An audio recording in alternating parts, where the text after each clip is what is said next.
Ben, I'll go to you first. For me, this is right up there with England's greatest wins this century. I know they've won series in India and Australia before, but those were more experienced sides who had a lot of success under their belts before those triumphs. Obviously, the likes of Root, Anderson, Stokes, Archer, and Butler have had massive moments in the past, but for Leach to bowl the way he did on the final day, best getting that fourth in the first innings, series 87, with inexperienced openers, Dan Lawrence and Ollie Pope in the top six, this is a seriously encouraging win for England. Yeah, I think in terms of an unfancied England team against like a sort of a superpower of an opposition who are like unquestionably the best in the world, you kind of have to go back to 1990 for me, when England beat the West Indies in the West Indies, when they had a bowling attack of Bishop, Patterson, Marshall, and Ambrose, I think. So that was a seriously good win back then. But I can't really think of an analogue since then. I mean, the 2012 win almost has got better since then because of how good India have been since. But at the time, they were a team. India were a team on the decline. England were a team with, close to their greatest top five, even though you'd had Strauss who just retired. So yeah, this really is right up there. And the thing is as well is that it's hugely encouraging. You're right in the manner that it's come out, because it feels repeatable in a way. Obviously, Root is probably not going to keep scoring double hundreds every game for the rest of his career, although that would be quite nice. But it was built on Sibley found a way to look pretty solid against spin. Stokes will only get better as he plays more cricket. Leach is developing into a very, very fine Test match spinner. So yeah, if I could nominate it for award though, it has to be the Kyle Mayers Award for the best Test win this week, because that's just how good Test cricket is at the moment. That every week it seems there's some team putting off something incredible. You've got India and Brisbane, West Indies and Bangladesh, and now this. It's been a bumper year for the longer format so far. Yeah, and even the Pakistan South Africa series has been brilliant as well. Like in a normal week, that would be your Test match of the week, but it's in third place this time around. Aadya, what's the reaction going to be like in India? India don't really lose at home. Were they possibly undercooked? I know that sounds mad given the win in Australia, but there are a lot of changes to the side for this Test with returning players, and for very understandable reasons, most notably the pandemic. None of the players have played a first-class game in Asia in over a year. A few players 2 years, in one case in Washington 3 years, and in the case of Bumrah 4 years. Yeah, I think it's been quite a roller coaster ride for India fans the last 2 months. After the series win in Australia, you would think that they would have started better in India, but as you said, I feel they were a little undercooked. England obviously were coming off the series in Sri Lanka. India hasn't played a home test in well over a year, and the changes that you mentioned, like Kohli coming after a bit, Ishant returning from injury, the pace attack looked a bit different, the middle order was a bit different. So I think all those changes combined made a bit of a difference.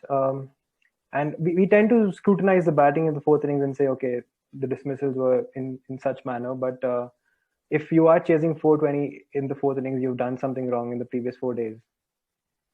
Yeah, and it's hard for me. It's hard to overstate just how important Jadeja's absence is. I mean, he is India's most important Test cricketer at home. Really, is having developed into a batsman who averages nearly 50 there, as well as being like their second best or their best bowler there. That is an absolutely huge miss. And while we shouldn't be trying to take anything away from India's win, from England's win, it is going to be. It's hard to see how India kind of properly cover for that absence in a way that they weren't probably able to in this game. Obviously, Washington did a brilliant job with the bat, but isn't close to him with the ball. And they don't want to lose out on that bowling firepower against an England batting unit, which is actually looking pretty strong at the moment. So they do have quite a few questions, I think, even though you'd obviously expect them to. I mean, to be honest, you'd expect if they win the toss next game, they'll rack up 600 and they'll be on the pump again. But I don't think it's going to be quite as simple as just Kohli coming back into form and Sharma sort of getting some overs under his belt. I think that Jadeja absence is a really hard one to cover. Yeah, Aadya, what do you think India will do for the second Test? I'm not saying they dropped Pant, but he batted brilliantly in the first innings, but kept quite poorly over the game. Washington bat well, Washington didn't bowl that well. Without Jadeja being the obvious person to bat seven and bowl brilliantly, it's quite hard to get the balance right to that side. And we talked about it on the podcast last week. I think Jadeja not playing in a home test for India is akin to Stokes not playing a home test for England. He is that important to the balance of their side.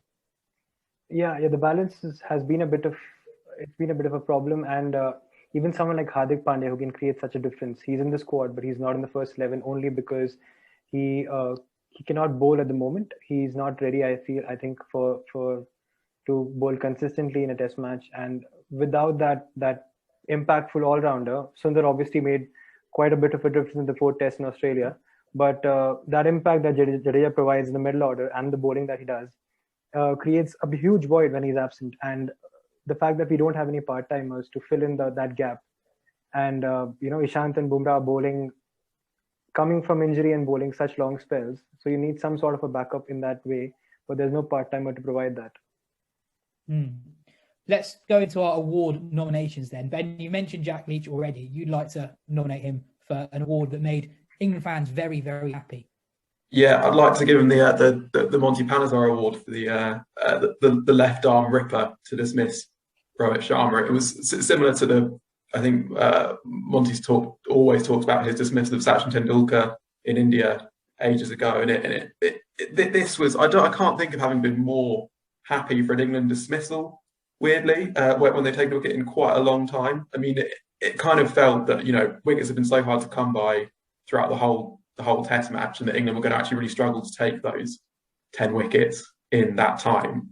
And then for the ball to spin like that did, and for him to defeat who was a brilliant player of spin, a brilliant player in Indian conditions in Rohit Sharma, to pitch middle and off and then take off stump was absolutely amazing. And this was obviously a brilliant, Leach had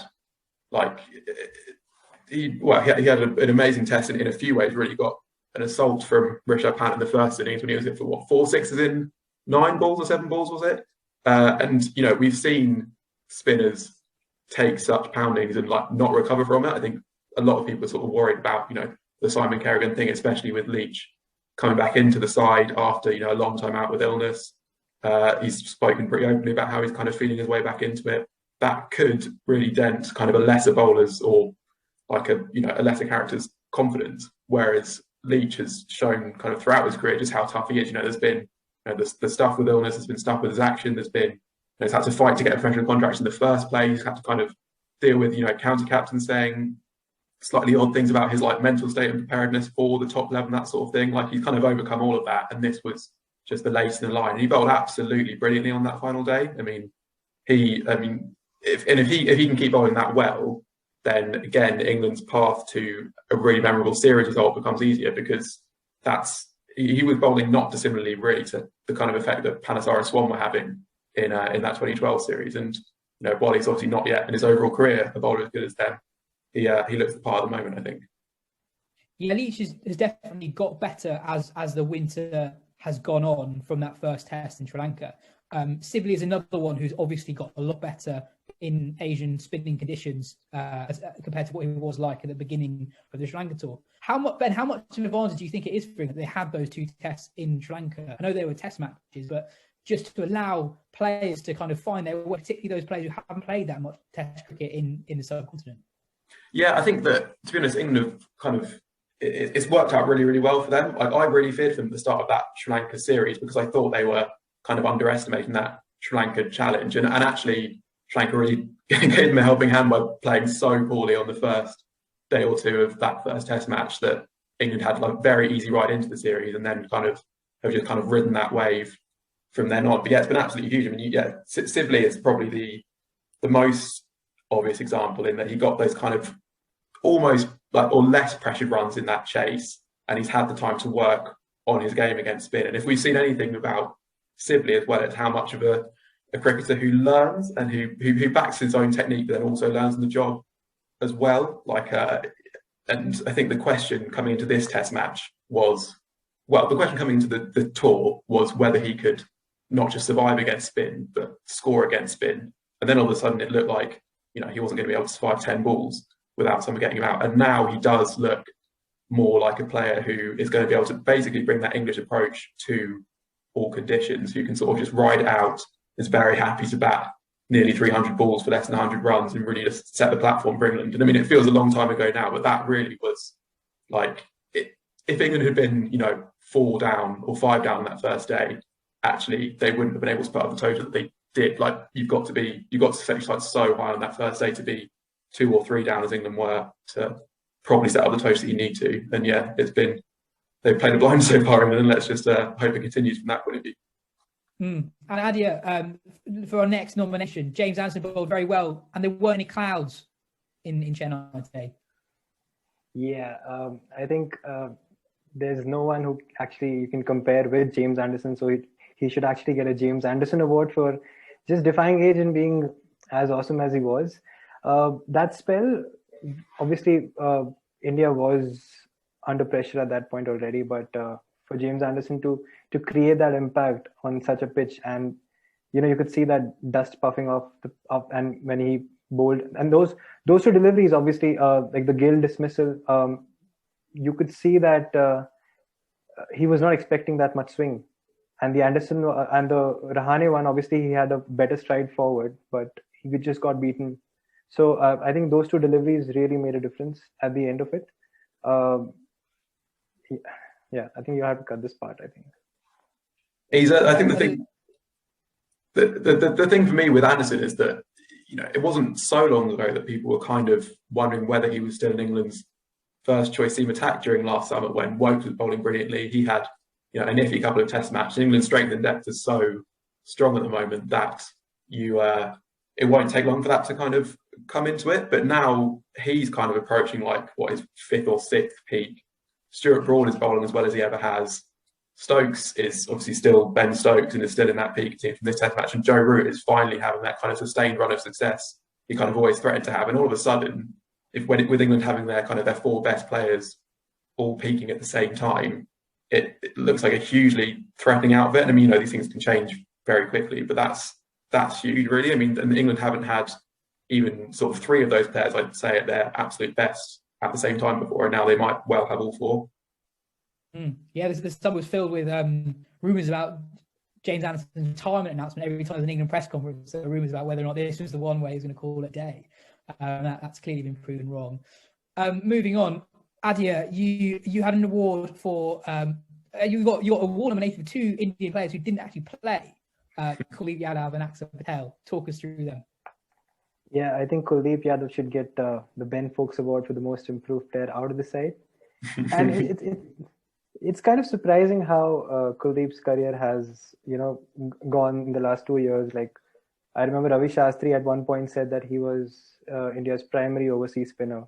And you understood why, because you could create that impact. And then suddenly, 2 years later, he's out of the side. He didn't play in Australia. He didn't play any tests there. I think it has to do a bit with his confidence also, which took a beating, and he's just not been able to regain that since. He's not creating that much impact in limited overs as well. And also I think the kind of all-round options that India has. So in that sense, Kuldeep falls a bit behind. But all in all, I think it would be great to see him somewhere around in the next 3 tests. And then on Axar Patel, do you think that if he was fit, he would have played? And how much of a difference do you think it would have made if he was fit? I think so. See, a lot of people have not seen Axar Patel with the red ball. He hasn't played a test for India yet. And I think he should get the award for, he could get the Simon Jones Award for the most unfortunate player because of injuries. Like in the last series also, when England came to India in 2016, he earned a call-up, but he couldn't play because he injured himself. And then again, in 2018, before the Asia Cup, he was called up, but he got injured, and then that basically took away all his chances of probably making as a third spinner in India's World Cup squad. So it's been pretty unfortunate for him. He's done really well in domestic cricket over the last season, and you can see how the kind of impact he creates. He's very accurate with his left arm spin. He can bat better than Shahbaz Nadeem, who was chosen for this game. So I think if Axar was there, he would have been selected as a third spinner. Yeah, I was wondering, how would you have seen Nadeem versus Axar Patel purely on a bowling point of view before this Test match? Because I mean, for me, I guess the thing is if Axar Patel can bat at number 7, which would be possible, then you could have possibly a Kuldeep Yadav, because then you already have 2 spinners turning it the other way, and that maybe gives you that extra edge. But because when I saw Nadeem play against South Africa a couple of years ago, he looked like a kind of a brilliant left-arm spinner. You kind of wonder, where do India keep finding these games from? And he looked kind of a shadow of that bowler in this test match, I thought like quite poor at times. How would you look at Akshar versus him as a bowler, and then also what would you put Nadeem's struggle kind of down to, I guess? I think if we pit the two against each other, I think Akshar for me gets the nod. I mean, Shahbaz obviously has been at the domestic level for years, but Akshar, I think as an overall component in this side, I think if you were looking at someone like to basically fill in for Jadeja, I think in that sense Akshar is closer in that sense. He's more accurate. He can bowl tirelessly for overs. Obviously, we haven't seen much of him in red ball cricket, but I still think that as an all-round option, Akshar does get ahead of Nadeem. And Nadeem, I think it's very difficult to pinpoint what exactly has changed since the last time he played a home test in India.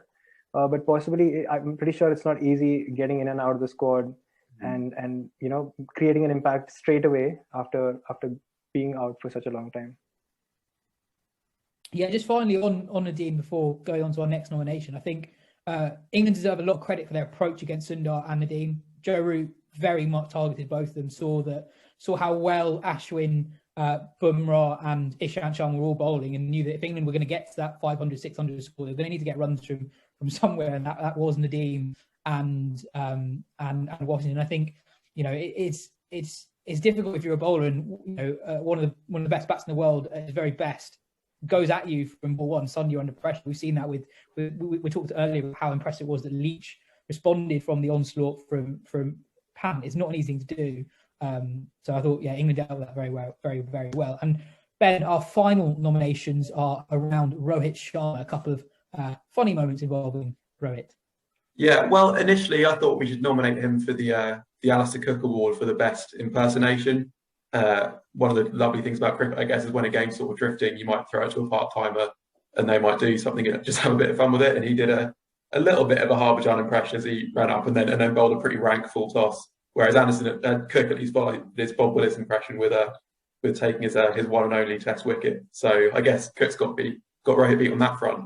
I did wonder. I mean, it's a tricky one to know because India would have hoped to sort of be securing a draw on day 2, and they didn't let England get away from them. But I actually wondered if Kohli could have used the part-timers more. You talked just then about how much all the bowlers bowled, and actually because of the tack that Washington got, I think he only bowled somewhere close to half the overs that the others were bowling. And Ashwin has just come back from a back injury that ruled him out of the Brisbane Test, and Ishant Sharma's just coming back from injury. And England clearly in their approach in both innings really were just thinking like, we just got to bat for as long as possible and we'll get the rewards at some point essentially. And the overs they put in the legs could well have an impact later in the series. And I wonder if Kohli will regret not just using just a little bit more part-time just to give those guys just slightly more of a break, and that can actually make quite a big difference. But what the award I think we've actually got to give to Rohit Sharma is the Joe Denley Award for the absolute clanger, which he bowled towards the end on day 2. I think this is a drop catch, right? Yeah, this was a drop catch. Yeah, kind of similar. I would say Denley's was slightly more of a dolly in just the trajectory that it followed as it went into his hands and then came out. But I think Rohit sort of he might just take it above him for the reaction afterwards, because while Denley did his best to sort of look embarrassed, even as Archer was sort of laughing, Rohit was just instantly just laughing about how funny the whole thing was. And it's like you just deprive one of the guys who's struggled hugely for this whole Test match of a wicket that'll be very valuable to them, and you're laughing about it, almost like the Robert De Niro meme. Yeah. Even Ben Stokes' reaction to that was very funny. You could see the camera pan towards him and he's just gasping, just confirming it was Rohit who did that. So yeah, that was pretty funny. But I think the part-timer thing is something which India need to look at an overall perspective. It's just not Test matches. Even in limited overs, they don't have part-time options. And even in this one, you can't really expect Rohit Sharma to bowl because he's had shoulder injuries in the past. And I think India does need to look at better options on that front. I think he bowls a bit, but since he was not part of the team, we didn't have that option available. What's Vijay Shankar up to these days? He's injured again. Stuart Binney? Oh, he's long gone. Well, thank you both for your excellent nominations. This has been the first episode of the Wisden India versus England Series Awards show. We'll be back after the second things up at Chennai. And if you've liked what you've seen, subscribe to our channel and let us know what you liked, what you'd like to hear from us in the future in the comments. Cheers.